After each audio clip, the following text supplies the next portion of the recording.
오늘 주신 하나님의 말씀은 누가복음 9장 18절에서부터 27절까지 말씀입니다. 제가 20절부터 22절까지 읽도록 하겠습니다. 예수께서 이르시되 너희는 나를 누구라 하느냐? 베드로가 대답하여 이르되 하나님의 그리스도시니이다 하니 경고하사 이 말을 아무에게도 이르지 말라 명하시고 이르시되 인자가 많은 고난을 받고 장로들과 대제사장들과 서기관들에게 버림받아 죽임을 당하고 제3일에 살아나야 하리라 하시고. 아멘. 오늘 우리가 함께 살펴볼 이 누가복음 9장 18절에서부터 27절까지의 말씀은 마태와 마가 두 사람의 기록과 함께 보면 가이사랴 빌립보라는 지역에서 있었던 일이구나 하는 것을 알 수가 있습니다. 하지만 누가는 독특하게도 오늘 이 일이 있었던 이 공간적인 배경, 장소를 이야기하지 않고 오히려 예수께서 따로 기도하실 때에 이렇게 말씀을 하고 있습니다. 누가복음을 유심히 살펴보면 예수님께서 기도하실 때를 어느 복음서 기자들보다 더 많이 언급을 하고 있습니다. 그리고 이렇게 따로 기도하신다. 이 내용 다음에는 굉장히 중요한 내용이 따라요. 오늘 말씀도 굉장히 중요한 내용이 따라오는데 예수님이 누구이신가? 예수님이 어떠한 일을 하시는 분인가? 이것이 핵심적으로 드러나는 굉장히 중요한 일을 기록하고 있다는 것입니다. 내용을 보시면 이제 주님께서 제자들에게 소위 여론조사를 하시는 거예요. 사람들이 나를 누구라고 하더냐. 그러자 제자들이 세례 요한이라고 하고 더러는 엘리야라, 더러는 옛 선지자 중에 한 사람이 살아났다 합니다. 예수님을 선지자 중에 한 분으로, 선지자들 중에 위대한 선지자들 중 한 분으로 그렇게 보고 있다는 거죠. 이것이 주님의 바라시는 대답일 리가 없습니다. 주님이 누구신가를 제대로 드러내는 대답이 아니라는 겁니다. 그래서 주님께서는 이제 제자들에게 너희는 나를 누구라고 하느냐. 그러자 이 제자들을 대표해 가지고 베드로가 어떻게 대답하느냐. 하나님의 그리스도시니이다. 자, 여기 이 그리스도라는 말은 헬라어이죠. 히브리어 메시아를 헬라어로 이렇게 할 때 그리스도가 되는 거예요. 그리스도라는 말이나 이 메시아라는 말은 둘 다 기름 부음을 받은 자 이런 뜻을 갖고 있습니다. 따라서 이 베드로의 고백, 하나님의 그리스도이시니다. 이 대답은 하나님이 기름을 부어서 세우신 분입니다. 이런 뜻이라는 거예요. 고대 이스라엘에서 이 기름을 붓는다. 구약 성경을 읽어보면 왕과 제사장과 선지자를 세울 때 기름을 부어 세웁니다. 하나님이 시키시는 일을 위해서 이 사람을 따로 구별했다. 이런 뜻이에요. 따라서 베드로가 예수님을 가리켜서 하나님의 그리스도십니다. 이 말을, 이 고백을 하는 것은 하나님께서 예수님 당신에게 기름을 부으셔서 하나님의 특별한 일을 맡기신 바로 그와 같은 분이십니다. 당신이 메시아입니다. 이렇게 고백을 하는 것이죠. 자, 이 고백을 들으시고 주목해 볼 것은 21절에 경고를 하시면서 이 말을 아무에게도 이르지 말라 명하셨다는 거예요.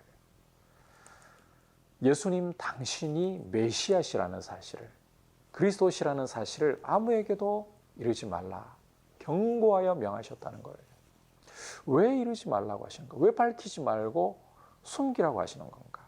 자, 그 다음 내용과도 연결되어 있는 부분인데 결론부터 이야기하자면 사람들이 그리스도에 대한, 메시아에 대한 개념을 오해하지 않도록 하기 위해서, 예수님을 오해하지 않도록 하기 위해서입니다. 자, 그렇다면 무엇을 오해한단 말인가? 사람들이 메시아에 대해서, 그리스도에 대해서 무엇을 오해한단 말인가? 자, 이어지는 22절 보시면 예수님이 메시아로 어떤 일을 하시는가를 이제 밝혀 보여주시는데, 인자가 많은 고난을 받고 장로들과 대제사장들과 서기관들에게 버림받아 죽임을 당하고 제3일에 살아나야 하리라. 여기 인자는 예수님을 가리키는 표현이죠. 예수님께서는 메시아로서 사람들에게 추앙받고 대접받고 왕으로 높임받으러 오신 것이 아니라는 거예요. 사람들이 기대하는 것처럼 지금 유대를 식민 지배하고 있는, 이스라엘을 식민 지배하고 있는 저 이방 로마를 몰아내고서 다윗과 솔로몬 시대처럼 정치적인 자유와 번영을 가져다 줄 그런 메시아를 사람들은 기대하고 있었습니다. 당장 오늘 무엇을 먹어야, 무엇을 마셔야, 무엇을 입어야 하나 염려하는 이들에게 경제적인 풍요를 가져다 줄 메시아를 기대하고 있었습니다. 하지만 하나님이 메시아로 세우신 예수님 당신은 그런 분이 아니시라는 거예요. 오히려 유대인 지도자들에게 버림을 받고 죽임을 당하실, 제3일에 살아나실 메시아시라는 겁니다. 다시 말해서 고난받는 메시아시라는 거예요.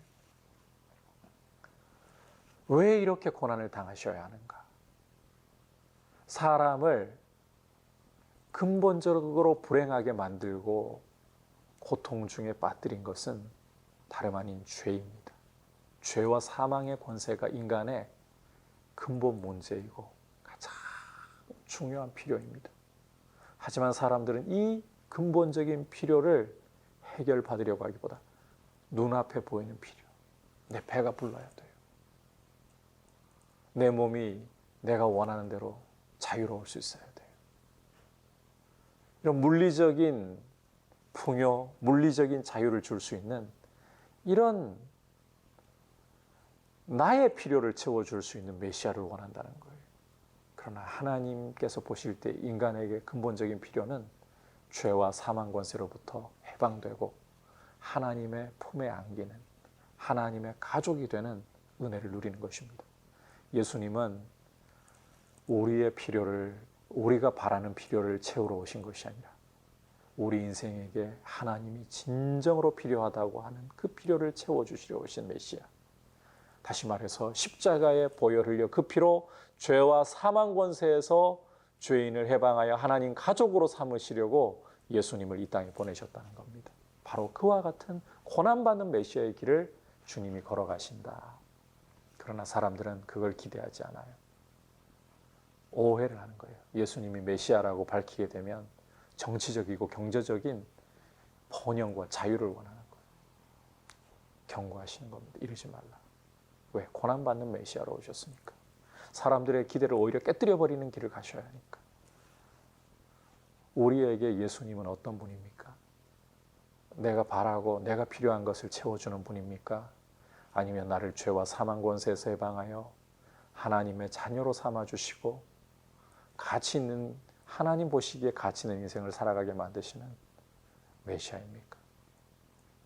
제대로 예수님을 알아야 되는 거예요. 오늘 이게 굉장히 중요한 이야기인 겁니다. 어떤 것보다도 복음에 있어서 핵심적인 이야기인 겁니다. 이어서 이제 예수님께서는 당신이 메시아라는 사실을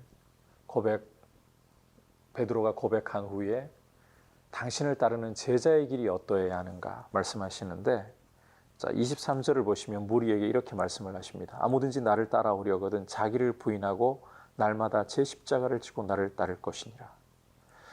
예수님의 제자의 길, 제자도라는 것은 자기를 부인, 자기를 살리려고 하는 길이 아니라 자기를 부인하고 날마다 자기의 십자가를 지고 주님을 따라가는 길이다. 여기 십자가를 진다는 것은, 자기의 십자가를 진다는 것은 날마다 하나님의 음성에 귀를 기울이며 주님의 말씀에 귀를 기울이며 그 말씀대로 순종하려고 하는, 그러려면 전제가 되듯이 자기를 부인해야 되는 거죠. 자기를 부인하고서 날마다 주님의 말씀대로 순종하려고, 날마다 순종하려고. 그렇게 길을 걸어가는 사람이라는 거예요. 그래서 이와 같은 삶을 살아가려면 자기 목숨을 구원하고자 하면 안 돼요. 그러면 오히려 잃게 되는 거예요. 오히려 주님을 위해 자기 목숨을 잃으려고 하면 구원하는 거예요. 역설로 살아가는 삶인 거죠. 제자의 삶은. 주님을 위해, 복음을 위해 목숨을 잃으려고 하면 오히려 구원을 얻는, 생명을 얻는. 그래서 제자의 길은 자기를 부인하고 날마다 자기의 십자가를 지고 주님의 말씀에 순종하면서, 날마다 순종하면서 주님을 따라가는 길이다. 그런데 이것이 정말 지혜입니다. 왜냐하면 25절을 보면 사람이 만일 온 천하를 얻고도 자기를 잃든지 빼앗기든지 하면 무엇이 유익하리요? 자기를 살리려고 자기 생명을 잃지 않으려고 몸부림쳐 본들 오히려 주님은 그것이 생명을 잃는 길이다. 이 지혜로운 길이 아니죠. 오히려 주님과 복음을 위해 자기 생명을 잃으려고 할 때 오히려 생명을 얻는 길인데 이게 지혜로운 길이라는 거죠. 그런 길을 걸어가야 한다는 거예요. 아울러서 제자도에 있어서 참 중요한 것은 26절을 보시면 누구든지 나와 내 말을 부끄러워하면 인자도 자기와 아버지와 거룩한 천사들의 영광으로 올 때 그 사람을 부끄러워하리라. 주님을 부끄러워하지 않고 주님을 드러내는 삶, 주님의 길을 따르는 삶, 이게 제자의 모습이라는 거예요. 오늘 우리 대한민국 사회는 어느 때보다도 정말 제자의 길을 걷는 사람이 제대로 걷고 있나 시험을, 테스트를 당하는 때라고 생각합니다. 세상은 교회를 굉장히 지금 적대적으로 보고 있습니다. 물론 교회의 잘못도 적지 않습니다. 교회가 주님의 길을 따라 제자의 길을 걷지 않았기 때문에 돈에 대해서, 권력에 대해서, 또 온갖 부정한 일들로 욕을 먹을 짓을 했기 때문에 적대적인 부분이 있고, 또 이 코로나 시대의 방역에 잘 협조하지 못한 모습들이 교회 전반적으로 잘 협조했더라도 군데군데에서 소규모로 나타났기 때문에 세상이 욕을 합니다. 하지만 교회가 주님의 길을 따라갈 때에도 사실 세상은 교회에게 적대적입니다. 왜? 자기에게 속해 있지 않고 하나님께 속해 있고 그리스도께 속해 있기 때문에, 자기의 사람이 아니기 때문에 교회는 예수님을 미워하듯이 우리를 미워할 수밖에 없습니다. 자, 그러하기 때문에 이와 같은 이 적대적인 세상 속에서 우리 한국 교회가 지금 더더욱 코로나로 인하여서 교회를 미워하게 된 때에 정말 제자의 길을 걸으려고 하느냐, 어느 때보다도 더 시험대가 되는 것 같아요. 우리가 잘못한 것들에 대해서는 겸허히 받아들이면서 세상 앞에서 우리의 잘못을 시인할 줄 아는, 동시에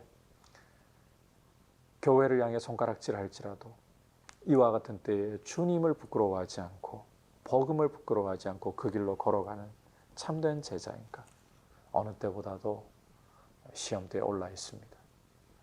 우리가 주님의 제자로서 나 자신을 부인하고 날마다 나의 십자가를 지고, 날마다라는 단어를 기억하십시오.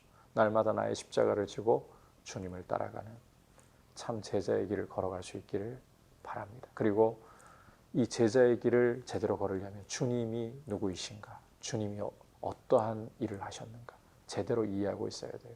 주님은 내 필요를 채우러 오신 분이 아니라 오히려 하나님의 일을 하러 오신 분, 십자가에 그 피를 흘려 죄에서 해방하시고 하나님의 가족으로 삼으시기 위해, 그리스도의 제자로 우리를 삼으시기 위해 오셨다. 이 메시아관을 제대로 가지고 있어야 합니다. 그렇게 주님 앞에 믿음으로 서기를 축복합니다. 이제 말씀을 생각하면서 함께 기도하겠습니다. 주님, 주님이 어떠한 분이시고 어떠한 일을 하러 오셨는가 바르게 이해하고 있도록, 바른 메시아관을 갖도록, 내 필요, 내 어떤 욕구를 채워주러 오신 것이 아니라 나를 죄와 사망 권세에서 해방하여 하나님의 가족으로서 주님의 제자의 길을 걸어가도록 나를 부르러 오셨다. 이 사실을 기억하고 바른 믿음 안에 서 있고 바른 지식 안에 서 있고 날마다 나를 부인하고 나의 십자가를 지고 주님을 따라가는, 주님을 위해, 복음을 위해 내 목숨을 잃을 수 있는 길을 걸어가는 제자가 되게 하여 주옵소서. 같이 합심해서 기도하겠습니다. 하나님 아버지, 오늘 말씀을 통해서 어떤 것보다도 예수님이 누구이시며 어떤 일을 하러 이 땅에 오셨는가, 바른 메시아관이 중요하다는 것을 보았습니다. 예수님은 나의 필요와 나의 욕구를 채우러 오시지 않았고 하나님의 일을 하러, 죄와 사망 권세를 십자가로 깨뜨리시고 죄인을 자유케 하여 하나님의 가족으로, 제자로 부르시기 위해 오셨다는 것을 기억하게 하시고, 제자로서 이제는 이 큰 은혜를 받아사오니 날마다 나를 부인하고 날마다 나의 십자가를 지고 주님을 따르는, 주님을 위하여 목숨을 내려놓을 수 있는 참 생명을 얻는 길로 걸어가게 하시며 주님만을 자랑하게 하여 주옵소서. 예수님의 이름으로 기도드립니다. 아멘.